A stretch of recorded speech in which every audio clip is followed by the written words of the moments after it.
For an outsider, the Penans are an unknown enigma. For the government, they are the blind spot that can be conveniently missed. For the logging concessionaires and plantation kingpins, they are pure nuisance.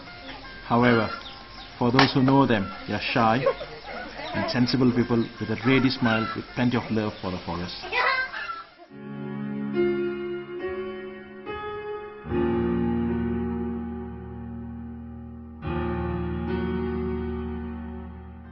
I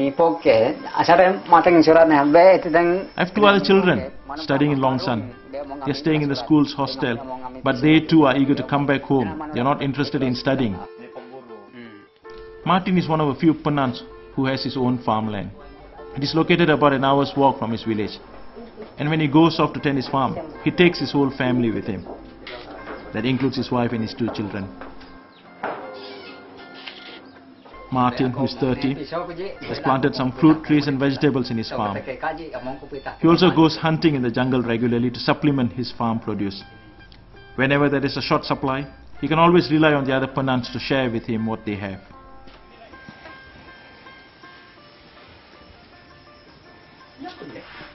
Another villager, Giling Tan, had just returned to his farmland when Leshekini caught up with him at his home. A bachelor who doesn't know his age, Giling looked to be on the other side of 70. He was dressed in a traditional Penan wear, wearing a loincloth full of beads and rattan bangles and a peculiar Penan hairstyle. He doesn't hide his contempt for the logging companies. He had been involved in blockades set up in Long Ajang and Long Mubui in early 1990s. He says that he will once again be involved to stop them from logging in his village. We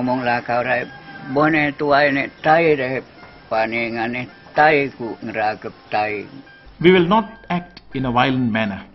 We will just try to stop them from coming into our area to log. However, if they become violent, then we too should retaliate.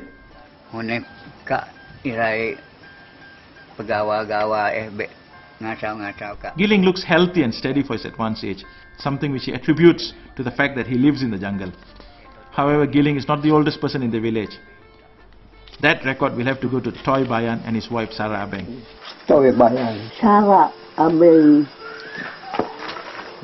Both of whom who have no idea of their age, but judging by their physical presence, they could be in their mid-80s. They are the parents of Long Lamam's village head, Palangtui. Another son is a village head in another Penan village. Toy was also vehemently opposed to any logging activities near his village. Like Martin, he also spoke about losing his sense of independence if logging companies were allowed to come encroaching into their land. They can do whatever they want elsewhere, but not in the Penan land. These are our children and grandchildren. We are worried for their future. What will happen to them if the trees are all chopped away? That is why it's important that we don't allow the logging companies to set foot in our area. We must protect our areas. Despite his age, Toy still manages to go hunting often. He walks slowly and has a heavy hunch, but he can still fire a blowpipe accurately. His wife is deaf in 1 ear, but apart from that, he is as healthy as he is. Both of them love the village and have fears for the future of the Penans.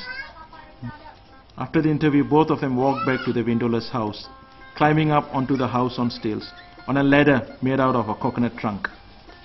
Outside their house, some Penan teenagers had gathered, getting ready to go to the jungle for hunting, in the footsteps of their elders.